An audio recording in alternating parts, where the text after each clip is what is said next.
दोस्तों, दिनाक्षी short hand में आपका स्वागत है। अगर आप चैनल पर नए हैं तो चैनल को सब्सक्राइब करें और बेल आइकन जरूर दबाएं। इस डिक्टेशन की एडवांस आउटलाइंस और वाक्यांश आप हमारे पेड बैच से प्राप्त कर सकते हैं। हमारे पेड बैच में आपको प्रतिदिन सभी डिक्टेशंस की एडवांस आउटलाइंस और वाक्यांश दिए जाते हैं और कुछ ऐसी डिक्टेशंस जो केवल पेड मेंबर्स को ही प्राप्त होती हैं। हमारे पेड बैच को ज्वाइन करने के लिए और बैच के बारे में संपूर्ण जानकारी प्राप्त करने के लिए आप डिस्क्रिप्शन बॉक्स में दिए गए मोबाइल नंबर पर व्हाट्सएप कर सकते हैं। इस डिक्टेशन की डेमो आउटलाइंस आप हमारे टेलीग्राम ग्रुप से प्राप्त कर सकते हैं। तो चलिए डिक्टेशन को स्टार्ट करते हैं। डिक्टेशन 5 सेकंड बाद स्टार्ट होगी। Ready, start. आतंक केवल विषैली विचारधारा के माध्यम से ही नहीं फैलता, वह आतंकी संगठनों को धन उपलब्ध कराने से भी फलता फूलता है।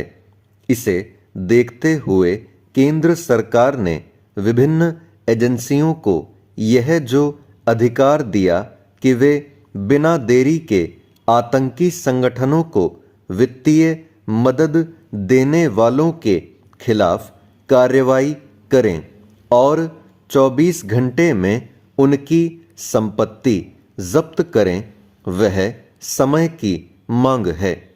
अपने देश में आतंकी और अलगाववादी समूहों के साथ मतांतरण के जरिए सामाजिक ताने बाने को नुकसान पहुंचाने वाले संगठन इसीलिए सक्रिय हैं क्योंकि उन्हें कहीं ना कहीं से वित्तीय मदद मिलती है। हालांकि आतंकी फंडिंग को रोकने के लिए कई कदम उठाए गए हैं, लेकिन अभी भी उसे पूरी तौर पर रोका नहीं जा सका है। पिछले दिनों ही उत्तर प्रदेश में एक ऐसा मामला सामने आया जिसमें पाकिस्तान के लिए जासूसी करने वाले एक व्यक्ति के खाते में 30 लाख रुपए भेजे गए। यह धन फर्जी पते से खोले गए एक खाते के जरिए भेजा गया था। इसी तरह जम्मू कश्मीर में रह रहकर ऐसे मामले सामने आते रहते हैं जो यह बताते हैं कि आतंकी संगठनों को वित्तीय मदद देने वालों पर पूरी तौर पर रोक नहीं लगाई जा सकी है।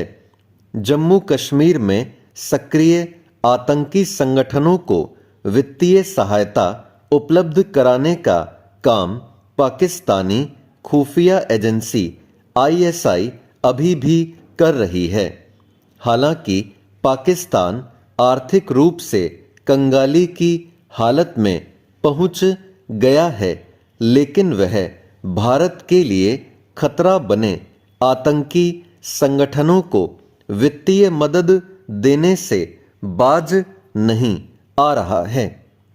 देश में संदिग्ध किस्म के कुछ संगठन ऐसे भी हैं जिन्हें समाज सेवा की आड़ में देश विदेश से आर्थिक मदद मिलती है।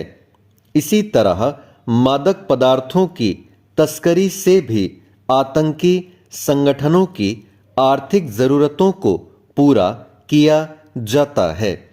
इसकी अनदेखी नहीं की जा सकती कि हाल के समय में ऐसे कई मामले सामने आए हैं जिनसे यह पता चला कि जम्मू कश्मीर और पंजाब के साथ पूर्वोत्तर के आतंकी एवं अलगाववादी गुट मादक पदार्थों की तस्करी के जरिए खुद को आर्थिक रूप से सशक्त कर रहे हैं। यह एक तथ्य है कि मणिपुर हिंसा की आग में इसीलिए जला क्योंकि राज्य सरकार मादक पदार्थों की तस्करी करने वालों पर शिकंजा कस रही थी। एक समय था जब हवाला के जरिए आतंकी संगठनों को वित्तीय मदद दी जाती थी।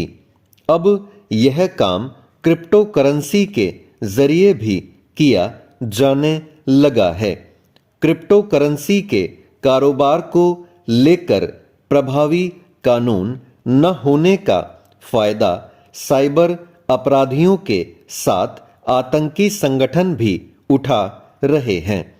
जिस तरह आतंकी संगठनों को वित्तीय मदद देने वाले स्रोतों पर लगाम लगाने की आवश्यकता है, उसी तरह नक्सली संगठनों के वित्तीय स्रोत बंद करने भी आवश्यक हैं।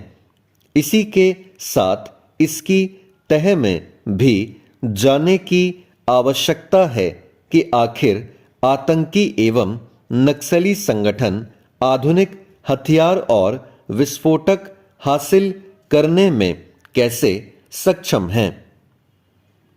चेंज।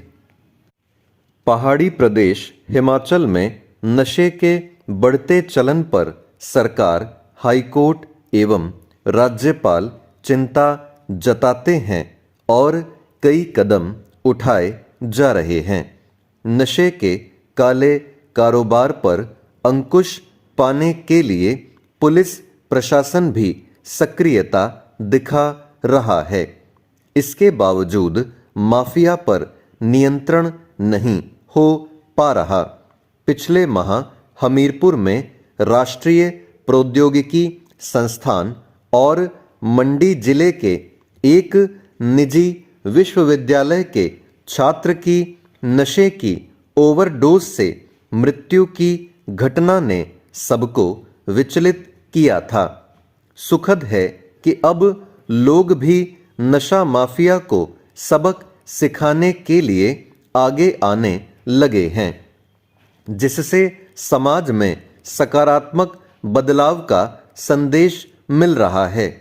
कुछ माह पहले बिलासपुर जिले में पिता ने बेटे को चिट्टे सहित पुलिस के हवाले कर दिया था। अब बद्दी में बेटे को नशे की दलदल से निकालने के लिए प्रयासरत मां ने चिट्टे की सप्लाई लेकर आए युवक को पकड़कर पुलिस के हवाले कर दिया। इससे पहले उसे नंगा कर खंबे से बांधा और लोगों ने उसकी पिटाई कर पुलिस के हवाले कर दिया। एक बेटे को नशे के कारण खो चुकी मां की दूसरे बेटे को बचाने के लिए किया प्रयास सराहनीय है। यह बदलाव समाज में चेतना लाने के लिए बड़ी शुरुआत है। पुलिस प्रशासन इस सामाजिक बुराई को दूर करने में जुटे हैं। अब लोगों की जिम्मेदारी है कि इसमें सहभागी बनकर नशा माफिया की कमर तोड़ने में सहायक बने। यह कतई ना सोचें कि इससे मेरा कुछ लेना देना नहीं है, तो मैं क्यों आवाज उठाऊं।